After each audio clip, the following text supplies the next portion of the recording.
پیٹ پر کوئی بھاری چیز رکھ دے میت کے، چنانچہ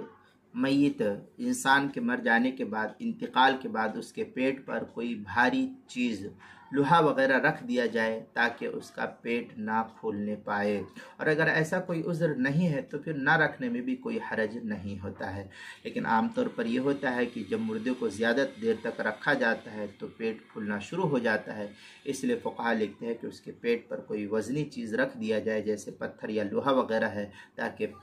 پیٹ پھولنے نہ پائے۔ چنانچہ در مختار میں ہے وَيُوضَعُ عَلَى بَطْنِهِ سَيْفٌ أَوْ حَدِيدٌ لِأَلَّا يَنْتَفِخَ، اس طریقے کی عبارت در مختار جو زکریا بک ڈپو دیوبند کا ہندی نسخہ ہے اس کی تیسری جلد صفحہ 83، بیروت کا چھپا ہوا نسخہ فتاوی شامی کا اس کی تیسری جلد صفحہ 78، فتاوی ہندیہ پہلی جلد صفحہ 175،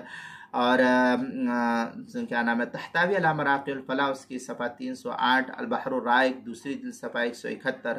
حلبی کبیری صفحہ 577، کتاب المسائل دوسری جلد صفحہ 47 پر اس کو نقل کیا گیا ہے۔